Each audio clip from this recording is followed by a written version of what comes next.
کی حلم، حضور کا رحمت للعالمین ہونا، اس کا اللہ تعالیٰ نے اس مقدس آیت میں ذکر فرمایا ہے، اور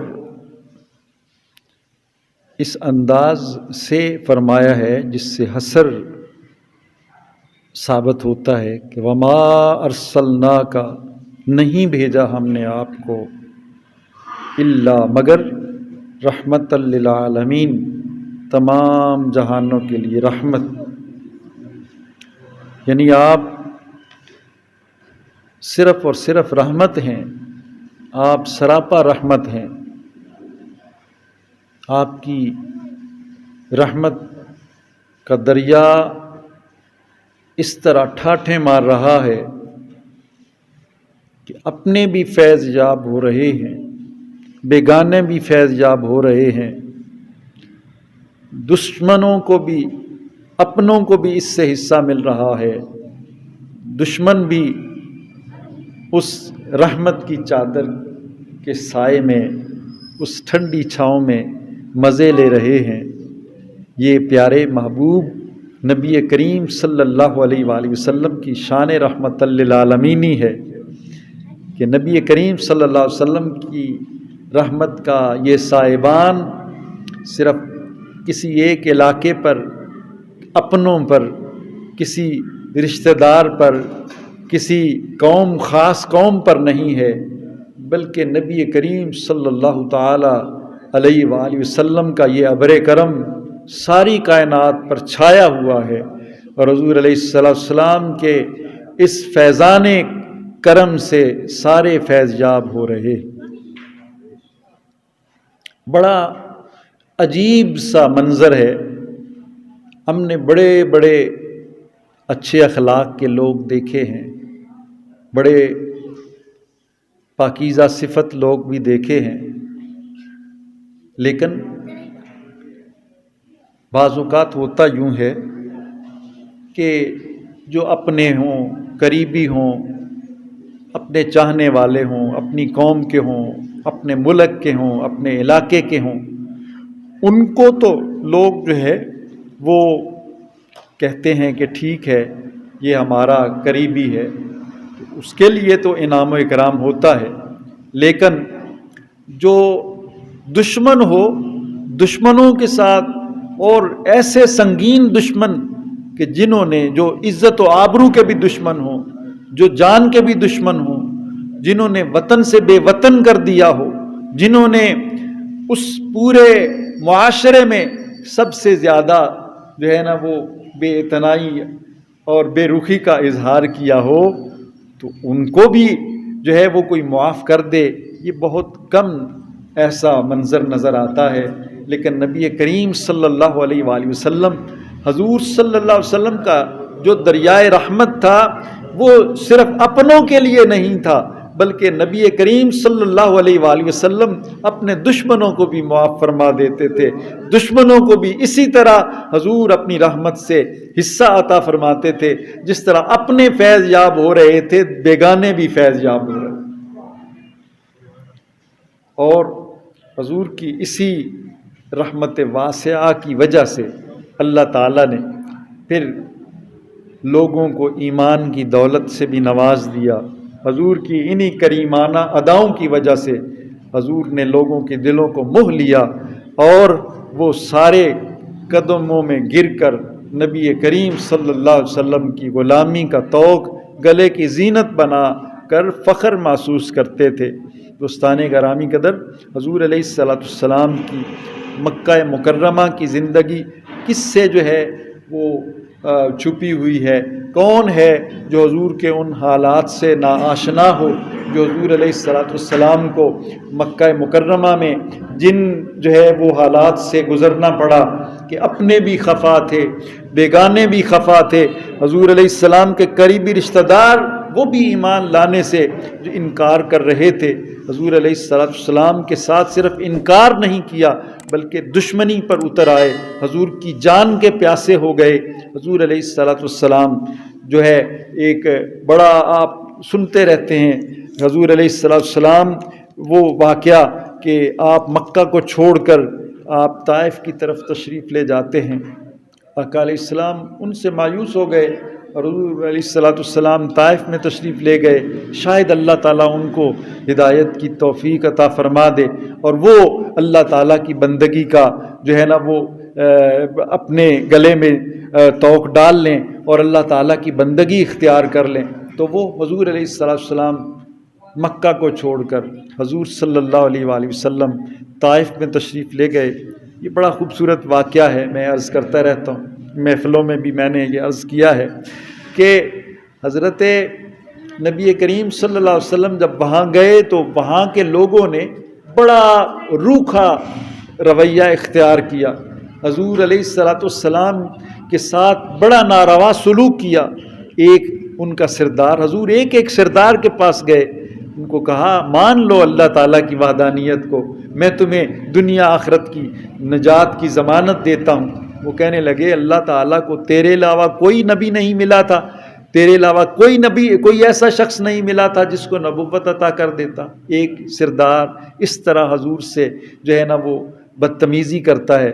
دوسرا بولا، کہنے لگا کہ اگر تو اللہ کا سچا نبی ہے تو میں اس قابل نہیں ہوں کہ میں تم سے بات کروں، اور اگر تو جھوٹ بول رہا ہے نعوذ باللہ تو پھر میں تجھ سے بات کرنا اپنی ہتک سمجھتا ہوں، اپنے لیے جائز نہیں سمجھتا۔ اس لیے اس نے حضور سے بات کرنا بھی گوارا نہ کیا، اور صرف اتنا نہیں بلکہ انہوں نے نبی کریم صلی اللہ علیہ وآلہ وسلم کے پیچھے وہ شہر کے اوباش، لفنگے اور بڑے بڑے گنڈے حضور کے پیچھے لگا دیے جو حضور علیہ السلام پر سنگباری کر رہے تھے، آقا علیہ السلام پر پتھر برساتے تھے۔ حضور کی ایڑیاں مبارک جو ہے وہ خون آلود ہو جاتی ہیں، خون بہتا ہے۔ حضور جو ہے وہ تھک ہار کر، حضور ان کی اس جو ہے وہ سنگباری کی وجہ سے حضور نیچے بیٹھ جاتے تھے۔ حضرت زید پھر حضور کو سہارا دے کر اٹھاتے، 2 قدم چلتے، پھر وہ اسی طرح کا سلوک جو ہے وہ حضور سے روا رکھتے۔ حضور علیہ السلام پھر بیٹھ جاتے، وہ پھر اس طرح بدبختی کا مظاہرہ کرتے۔ پھر حضور علیہ السلام بڑی مشکل سے اس شہر سے باہر تشریف لائے، حضرت جبریل حاضر ہوئے، عرض کرتے ہیں یا رسول اللہ صلی اللہ علیہ وسلم، اللہ تعالیٰ یہ سارا منظر دیکھ رہا ہے اور اللہ تعالیٰ بڑا غضبناک ہے، یا رسول اللہ اللہ نے مجھے آپ کی بارگاہ میں بھیجا ہے، جاؤ میرے محبوب سے پوچھو، اگر میرا محبوب اجازت دیتا ہے تو اس بستی کے، اس طائف کے رہنے والوں کو 2 پہاڑوں کے اندر پیس کر کچل کر رکھ دیا جائے، ان کا نام و نشان بھی باقی نہیں رہے گا۔ حضور ذرا اپنی زبان سے یہ حکم تو فرمائے، آپ کے زبان کی حرکت کرنے کی دیر ہے کہ اس بستی کا نام و نشان مٹا دیا جائے گا۔ میرے آقا جن کو اللہ نے رحمت للعالمین بنا کر بھیجا تھا، اتنی جو ہے وہ سختی کے باوجود، اتنے روکھے رویے کے باوجود حضور علیہ السلام کی زبان اقدس حرکت کرتی ہے۔ حضور فرماتے ہیں اللہم اہد قومی فإنہم لا یعلمون، الہ العالمین یہ بے وقوف لوگ ہیں، یہ جاہل لوگ ہیں، یا اللہ ان پر عذاب کو مسلط نہ کرنا، ان کو ہدایت کی توفیق عطا فرما۔ یہ مجھے جانتے نہیں، ان کو کیا پتا کہ میں کون سی برکت لے کر، کون سی نعمت لے کر ان کے پاس آیا ہوں۔ اگر یہ اس حقیقت کو جانتے ہوتے تو مجھ پر پتھر نہ برساتے، میری راہوں میں پھول بچھاتے، میرے لیے اپنا دل فرش راہ کر دیتے۔ ان کو اللہ نے اتنی بڑی نعمت سے نواز دیا ہے تو وہ الٹا وہ شکر ادا کرنے کی بجائے وہ ناروا سلوک کر رہے ہیں۔ یا اللہ یہ بے وقوف ہیں، ان کو سمجھ نہیں ہے، ان پر پتھر نہ برسانا، ان کو تباہ و برباد نہ کرنا، الہ العالمین ان کو بھی اپنی بندگی کا شعور عطا فرما دے، ان کو بھی ہدایت کی نعمت عطا فرما دے۔ حضور علیہ السلام جب وہ ناروا سلوک انہوں نے کیا، حضور باہر ایک قریبی باغ تھا شہر کے، تو وہاں حضور صلی اللہ علیہ وسلم نے پناہ لی۔ وہ ایک شخص ربیہ نامی ایک شخص تھا جو مکہ کا رہنے والا تھا، اس کا وہ باغ تھا، اس کے 2 بیٹے عتبہ اور شیبہ وہ اس وقت اس باغ میں موجود تھے۔ اور جب انہوں نے نبی کریم صلی اللہ علیہ وسلم کی یہ ساری صورتحال دیکھی، سارے معاملات اپنی آنکھوں سے مشاہدہ کیے، ان کے اندر جو ایک اپنے شہری ہونے کی عصبیت تھی وہ ان کے دل میں بیدار ہو گئی، اور وہ حضور علیہ السلام کو انہوں نے اپنے باغ میں اجازت دی، اور اپنے ایک غلام جس کا نام عداس تھا اس کو بھیجا، کہا کہ جاؤ یہ جو آنے والا مسافر ہے اس کے پاس ایک انگوروں کا گچھا یہاں سے تازہ توڑ لو اور اس کو حضور علیہ السلام یہ جو آنے والا مسافر ہے اس کے سامنے پیش کرو۔ وہ جاتا ہے، عداس ایک تازہ گچھا توڑتا ہے، اس کو دھو کر صاف کر کے اپنے ایک تھال میں رکھا اور نبی کریم صلی اللہ علیہ وسلم کی بارگاہ میں پیش کر دیا۔ جب حضور کے سامنے رکھا تو حضور سے عرض کرتا ہے یا رسول اللہ، اے اللہ کے بندے، اے آنے والے مسافر ہے اجنبی، اس کو تناول فرما لو۔ تو حضور علیہ السلام اس کو کھانے سے پہلے پڑھتے ہیں بسم اللہ الرحمن الرحیم۔ جب حضور نے بسم اللہ پڑھا نا تو وہ پلٹ کر حضور علیہ السلام کے چہرہ اقدس کی طرف دیکھتا ہے اور حضور سے مخاطب ہو کر کہتا ہے ما ھذا الکلام ما یقولہ اہل ھذہ القریہ، اے آنے والے مسافر یہ کیا کہہ رہے ہو؟ تمہاری زبان سے اللہ کا نام نکل رہا ہے، اس بستی کے لوگ یہ لفظ تو کھانے سے پہلے استعمال نہیں کرتے۔ یہ حضور کے چہرہ اقدس پر اللہ کے نام کی ہیبت اور اللہ کا ادب جو اس نے نمایاں جھلکتا ہوا دیکھا تو وہ بڑا حیران ہوا اور کہتا ہے ما یقولہ اہل ھذہ البلد، کہ یہ جو اس شہر کے رہنے والے ہیں وہ یہ اللہ کا نام تو نہیں لیتے کھانے سے پہلے، تو وہ لات و منات کا نام لیتے ہیں۔ حضور علیہ السلام مسکرائے، حضور نے فرمایا او عداس مجھے بتا ومن اہل ای البلاد انت یا عداس وما دینک، اے عداس تم مجھے بتاؤ تو کس شہر کا رہنے والا ہے اور تیرا کیا دین و مذہب ہے؟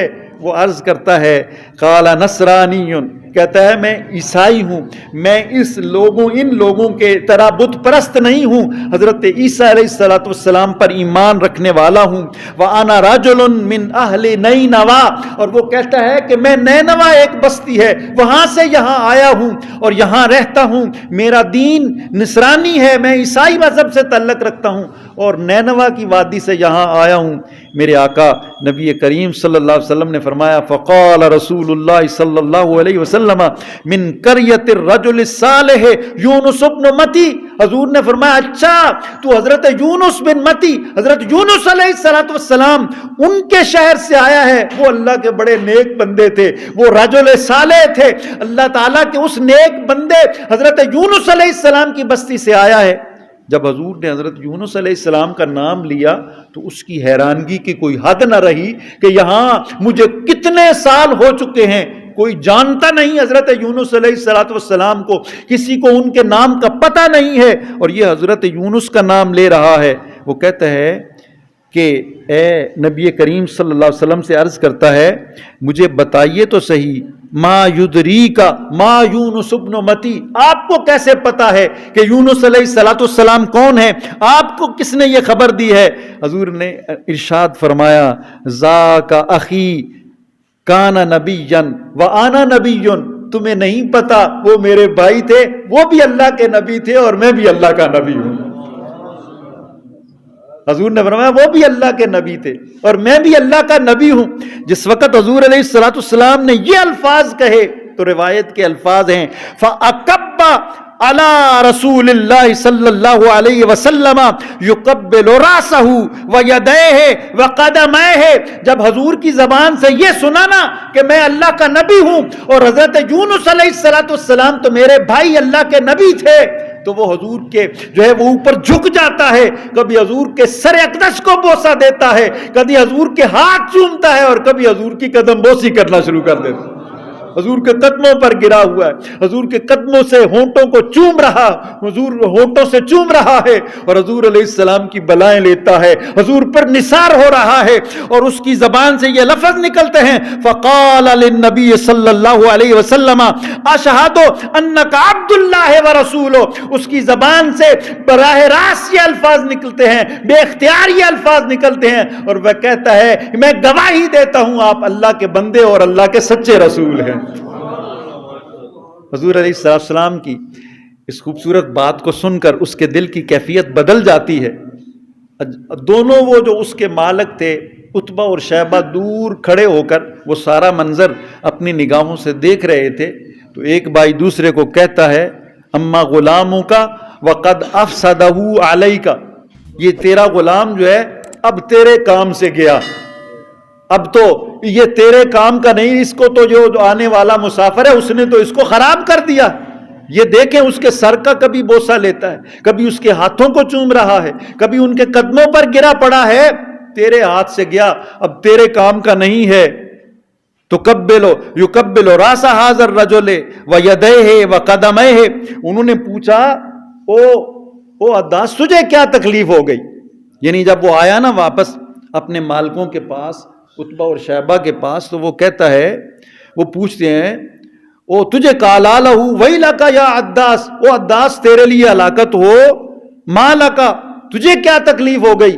تو قبل راس ھذا الرجل ویدیہ وقدمیہ. کبھی تو اس آنے والے کے سر کو چومتا ہے، کبھی اس کے پاؤں کو چومتا ہے، کبھی ان کے ہاتھوں کو بوسے دے رہا ہے، تجھے کیا ہو گیا؟ اس نے کہا یا سیدی، او میرے مالکو، کان کھول کے سن لو، ما فی الارض شیء خیر من ھذا، خدا کی قسم اس روئے زمین پر جتنے بھی لوگ بستے ہیں یہ ہستی ساری کائنات میں سب سے بہتر ہستی ہے. یہ عام کوئی نہیں ہے، میں ایسے ہی نہیں ان کے ہاتھ چوم رہا، اس روئے زمین پر سب سے بہتر ہستی پاک تمہارے باغ میں بیٹھی ہوئی ہے. اور وہ کہتا ہے اخبرنی، انہوں نے مجھے لقد اخبرنی بامر ما یعلمہ الا نبی، انہوں نے مجھے جو بات بتائی ہے میں جانتا ہوں کہ اللہ کے نبی کے علاوہ یہ بات کوئی بھی نہیں جانتا. جو خبر انہوں نے مجھے دی ہے وہ کوئی دوسرا نہیں دے سکتا. میں گواہی دیتا ہوں کہ یہ اللہ کے سچے نبی ہیں. تو وہ عداس، دوستان گرامی قدر، وہ جو قریب تھے، جو رشتہ دار تھے، جن کے ساتھ خونی رشتہ تھا، محروم رہے.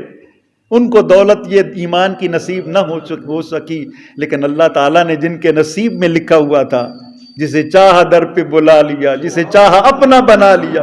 یہ بڑے کرم کے ہیں فیصلے، یہ بڑے نصیب کی بات ہے. وہ پتہ نہیں کہاں نینوا وادی، وہاں سے اٹھا، سفر کرتا، سینکڑوں میلوں کی مسافتیں طے کرتا ہوا حضور کے راستے میں پڑا ہوا ہے، نہ جانے کب سے پڑا ہوا ہے. اللہ نے پہنچا دیا، اس کے نصیب میں لکھا ہوا تھا نا کالی کملی والے کی غلامی تمہیں میسر آئے گی. راستے میں پڑا ہوا ہے، اس راستے سے کملی والا گزرے گا اور وہ تجھے خیرات ایمان کی عطا فرما کے جائے گا. تو وہ وہاں پر ایمان اس کو نصیب ہوتا ہے اور اللہ تعالیٰ اپنے پیارے محبوب کو یہ شان عطا فرماتا ہے وَمَا أَرْسَلْنَاكَ إِلَّا رَحْمَةً لِّلْعَالَمِينَ.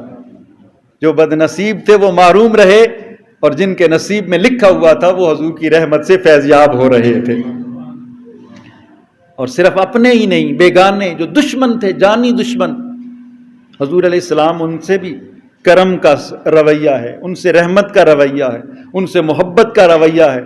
حضور علیہ السلام نے مکہ فتح کر لیا، 10,000 قدسیوں کی جماعت آپ کے ساتھ ہے. اور حضور علیہ السلام مکہ میں آپ جب تشریف فرما ہوئے تو سب کے لیے معافی کا اعلان، لیکن چند افراد مباح الدم تھے، یعنی جن کے لیے یہ اعلان کر دیا گیا تھا کہ سب کے لیے معافی ہے، لیکن فلاں فلاں فلاں اس سے انتقام لیا جائے گا، اس کو قتل کرنے کی اجازت ہے. ان میں ابو جہل کا بیٹا اکرمہ، اس کو بھی حضور نے مباح الدم قرار دیا کہ اس کو بھی تم قتل کر دو تو ٹھیک ہے. وہ سب سے بڑا جو دشمن تھا نبی کریم صلی اللہ علیہ وسلم کا، ابو جہل، جو اس امت کا فرعون ہے، وہ اس کا بیٹا ہے. حضور نے فرمایا جہاں ملے قتل کر دو. اچھا، اب اس کو پتہ چلا تو وہ مکہ چھوڑ کر فرار ہو جاتا ہے، بھاگ جاتا ہے اور کہتا ہے کہ میں حضور کے غلاموں کے ہاتھوں سے مارا جاؤں، اس سے بہتر ہے کہ میں خود اپنی زندگی کا خاتمہ کر لوں. وہ چلا جاتا ہے، سمندر کی طرف بھاگ جاتا ہے اور کہتا ہے کہ میں دوسرے کے ہی ملک میں جا کر پناہ لے لوں گا. اب جب وہ یمن کی طرف روانہ ہوتا ہے، کشتی کے اوپر بیٹھ جاتا ہے. کشتی جب ذرا تھوڑا چلتی ہے تو اس کو ہچکولے آنے لگتے ہیں، وہ ڈولنے لگتی ہے. اب اس کو یہ محسوس ہوا کہ شاید اب تو یہ گئی اور ابھی جو ہے وہ الٹے گی اور جان بچانا بڑا مشکل ہے. تو بلند آواز سے لات و عزا کا نام لے کر ان کو پکارنے لگا، بچا لو مجھے۔ تو وہ اس کشتی کا جو بادبان تھا اس نے کہا اب ان کا جو ہے نا وہ نام لینے کا کوئی فائدہ، وہ تیرے کام نہیں آئیں گے اب۔ کہا اچھا تو میں کس کا نام لوں، کیا کہوں تو یہ کشتی جو ہے وہ کولے کھانا بند کرے گی۔ اس نے کہا پڑھو لا الہ الا اللہ، پڑھو لا الہ، اللہ کے سوا اب تجھے کوئی بچانے والا نہیں، کہاں بھاگ کے جاؤ گے؟ اللہ تعالیٰ کی گرفت جو ہے وہ کسی کو بچ کر جانے کی اجازت نہیں دے گی۔ اب تم قابو آ گئے ہو، اب یا موت ہے یا پھر خدا کو پکارو۔ پڑھنے لگا لا الہ الا اللہ۔ اچھا اب وہ اس کو سکون آ گیا۔ جب کشتی کو سکون آیا تو اس کے دل میں خیال آیا کہ وہ اللہ تعالیٰ کی ذات اقدس جو مجھے اس طوفان سے بچا رہی ہے، اور یہ جو لات و عزا جن کو میں پکارتا ہوں یہ سمندر میں کام نہیں آ سکتے، تو خشکی پر بھی مجھے ان سے پناہ نہیں مانگنی چاہیے۔ وہ دل سے اس کو اللہ تعالیٰ نے ایمان کی دولت عطا فرما دی۔ اچھا اب وہ واپس پلٹتا ہے اور یہ اپنے دل میں اللہ تعالیٰ سے یہ عہد کرتا ہے، اور یہ الفاظ ہیں روایت کے، اللہم لک عہد، الہ العالمین میں تم سے پکا وعدہ کرتا ہوں، ان انت عافیتنی، اگر تو نے مجھے اس عذاب سے بچا لیا، اس کیفیت سے جس میں میں مبتلا ہوں، وان آتی محمدا، الہ العالمین میں تیری بارگاہ میں یہ وعدہ کرتا ہوں کہ تیرے کریم محبوب کی بارگاہ میں جاؤں گا، محمد کریم کے قدموں میں حاضر ہو جاؤں گا، حتی عادا یدی فی یدہی لَأَجِدَنَّهُ عَفُوًّا غَفُورًا کریمًا۔ وہ حضور کی شان بیان کرتا ہے، یا رب العالمین اگر تو نے مجھے اس کیفیت سے بچا لیا، اس طوفان سے میری کشتی کو نجات دے دی، تو میں تیرے کملی والے کی بارگاہ میں جاؤں گا۔ میں یقین رکھتا ہوں لَأَجِدَنَّهُ عَفُوًّا غَفُورًا کریمًا، وہ بڑے کریم ہیں، وہ بڑے معاف کرنے والے ہیں۔ ان کے سب سے بڑے دشمن ابو جہل کا بیٹا بھی ان کے پاس جائے گا تو حضور اس کو بھی معاف فرما دیں گے۔ تو یا اللہ مجھے اس سے نجات عطا فرما دے۔ اچھا اب وہ جب کنارے آ گیا تو ادھر سے حضور علیہ السلام کی بارگاہ میں اس کی بیوی جس کا نام ام حکیم تھا وہ بارگاہ مصطفیٰ میں حاضر ہوتی ہے، عرض کرتی ہے یا رسول اللہ میرا جو خاوند ہے، آپ نے تو سب کے لیے عام معافی کا اعلان کر دیا ہے، تو میرا خاوند اکرمہ ابو جہل کا بیٹا وہ بھاگ گیا ہے، یا رسول اللہ میں آپ کی بارگاہ میں التجا کرتی ہوں یا رسول اللہ اس کو بھی معاف فرما دیں۔ میرے آقا نے فرمایا جاؤ میں نے اس کو بھی معاف فرما دی۔ اب وہ معافی کا پروانہ لے کر وہ اپنے خاوند کی تلاش میں وہ سمندر کے کنارے پر بیٹھی ہوئی ہے، اور جب وہ واپس آیا تو اس نے کہا تیرے لیے خوشخبری ہو، تو جس ہستی پاک سے بھاگا جا رہا ہے کائنات میں اس سے بڑا کریم کوئی ہو ہی نہیں سکتا، حضور نے تجھے بھی معاف فرما دیا۔ وہ کہتا ہے آؤ چلو مجھے حضور کی بارگاہ میں لے چلو۔ تو دوستان گرامی قدر وہ جب حضور کی بارگاہ میں آتا ہے تو میرے آقا نبی کریم صلی اللہ علیہ وسلم اس کے آنے سے پہلے ہی اپنے صحابہ اکرام کو اس کے آنے کی خبر عطا فرماتے ہیں، اور فرماتے ہیں ابھی تمہارے پاس ابو جہل کا بیٹا آ رہا ہے اور وہ ایمان لا چکا ہے، اب تو وہ میرے پاس آ رہا ہے اس کا اعلان کرنے کے لیے، لیکن میں تمہیں نصیحت کرتا ہوں میری بات سن لو کہ جب وہ آئے نا اکرمہ تو تم اس کے سامنے اس کے باپ ابو جہل کو گالی نہ دینا، اس کو برا بھلا نہ کہنا کہ اکرمہ کے دل کو تکلیف ہوگی، اس کے باپ کو اگر تم نے گالی دی تو دوستان گرامی قدر یہ ہے میرے پیارے محبوب کی رحمت للعالمین جو سب سے بڑا دشمن ہے، جو سب سے بڑا حضور کی جان کا در پہ تھا، حضور علیہ السلام اس کے خلاف بھی گالی دینے کی اجازت عطا نہیں فرماتے۔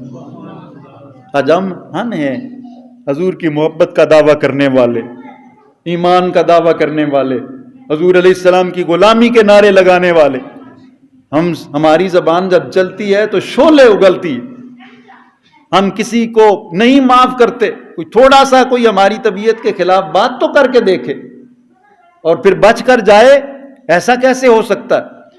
ہم تو تہس نہس کر دیتے ہیں، عزتوں کو پامال کرتے ہیں، لیکن اس کالی کملی والے کی رحمت للعالمین کی شان دیکھیے۔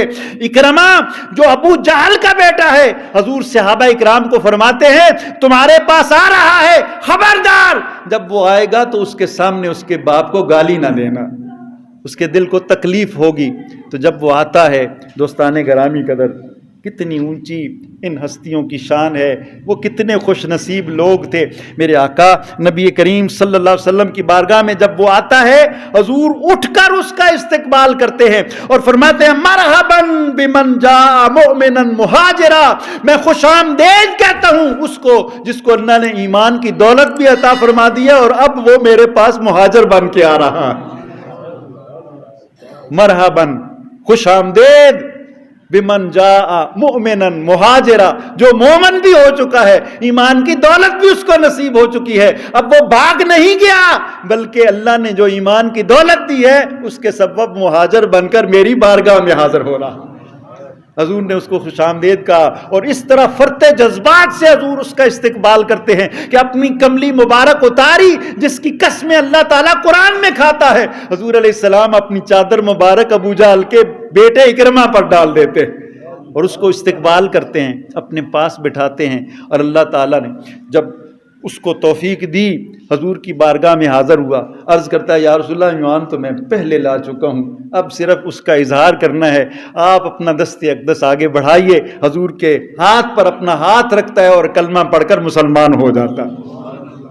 وما ارسلناک الا رحمت للعالم. حضور کے دشمن بھی حضور کی رحمت سے فیض یاب ہو رہے ہیں. اور یہی اکرمہ سبحان اللہ، حضور علیہ السلام جب وہ ایمان لے آئے نا تو اب جب قرآن پاک کھولتے تھے نا، اللہ تعالی ہمیں بھی اس طرح قرآن پڑھنے کی توفیق عطا فرمائے. اچھا قرآن پڑھتے تو اتنے جذباتی ہو جاتے، حضرت اکرمہ ابو جہل کا بیٹا ہے، اتنے جذباتی ہو جاتے کہ 2 سطریں پڑھتے نا تو پھر ان کی زبان سے بے اختیار یہ الفاظ نکلتے، ہوا کلام و ربی، ہوا کلام و ربی، ہوا کلام و ربی. اے دنیا والا سن لو، یہ کسی عام انسان کا کلام نہیں ہے، میرے رب کا کلام ہے. ہوا کلام و ربی. اس طرح جذبات میں آ کر قرآن پاک کے اوپر اتنا پختہ ایمان تھا کہ بے اختیار ان کی زبان سے یہ نعرے بلند ہوتے تھے، ہوا کلام و ربی، یہ میرے رب کا کلام ہے. اور حضور علیہ السلام تو جانتے تھے کہ اس کو ایمان کی دولت ملنی. اچھا اب دیکھیں نا، اسلام سے قبل ایک دن نا اکرمہ جو ہے وہ کفار کی فوج میں شامل ہو کر مسلمانوں کے خلاف جنگ کرنے کے لیے آئے تھے. اور جنگ کے دوران ایک مسلمان حضور کے صحابی، انصاری صحابی کو انہوں نے شہید کر دیا. بڑے جوان، شیر جوان تھے، بڑے گبرو، بڑے طاقتور تھے حضرت اکرمہ. ابو جہل کے بیٹے تھے، سردار کے بیٹے تھے. اچھا انہوں نے ایک صحابی کو شہید کر دیا جنگ کے دوران. تو حضور علیہ السلام اس کو دیکھ کر مسکرانے لگتے. اچھا وہ جو شہید صحابی تھے اس کے جو رشتہ دار عزیز تھے وہ حضور کی بارگاہ میں حاضر ہوئے، عرض کرنے لگے یا رسول اللہ ہمارے لیے تو بڑا یہ جو موقع ہے بڑا مشکل موقع ہے کہ ہمارا بھائی اس کے ٹکڑے ہو گئے، اس کو شہید کر دیا گیا ہے اور آپ ہیں کہ مسکرا رہے. حضور علیہ السلام سے عرض کی یا رسول اللہ یہ مسکرانے کا موقع تو نہیں. میرے آقا نبی کریم صلی اللہ علیہ وسلم نے فرمایا اضحکنی انہما فی درجۃ واحدۃ فی الجنہ. اے لوگوں تمہیں کیا پتا کہ میری نگاہیں کیا دیکھ رہی ہیں؟ تم تو اس کو دیکھ رہے ہو جو شہید ہو کر تڑپ رہا ہے، میں دیکھ رہا ہوں کہ اللہ تعالیٰ نے مجھے یہ منظر دکھا دیا ہے کہ جہاں جس درجے میں جنت کے جس درجے میں یہ شہید ہونے والا جائے گا، قتل کرنے والا اسی جنت میں دیکھ رہا ہوں. اکرمہ بھی اسی جنت میں پہنچ جائے گا. حضور نے پہلے ہی خوشخبری سنا دی کہ یہ بھی جنت. اب زمانے نے پلٹا کھایا اور اللہ نے ایمان کی توفیق عطا فرما دی. اور پھر حضرت عمر فاروق کا دور آتا ہے. حضرت اکرمہ بن جہل، ابو جہل کا بیٹا اکرمہ، وہ روم کے لشکر جو بہت بڑا جرار لشکر تھا مسلمانوں کے خلاف جنگ کرنے کے لیے آیا تھا، اس میں حضرت اکرمہ بھی شامل ہے. اور آپ اس طرح بے جگری سے وہاں جنگ کر رہے ہیں کہ وہاں سارے اپنے ساتھی مجاہدین کو پیچھے چھوڑ کر ان کے کافروں کے لشکر اندر دور تک ان کو قتل کرتے ہوئے چلے جاتے ہیں. وہاں ان کا ایک بہت بڑا بطریق تھا، اس نے آپ پر وار کیا اور آپ کی شجاعت کی داد دی کہ اتنا بہادر آدمی اور سب سے بڑا جو ان کا طاقتور انسان تھا وہ آگے بڑھا اور اس نے حضرت اکرمہ کو شہید کر دیا. اور وہ شہادت پا کر اللہ تعالیٰ کی بارگاہ میں اسی جنت میں پہنچ گئے جس کی حضور نے بشارت عطا فرما. تو یہ شان ہے حضور علیہ الصلوۃ والسلام کی رحمت للعالمین کی، کہ حضور کی رحمت کو دیکھ کر وہ جو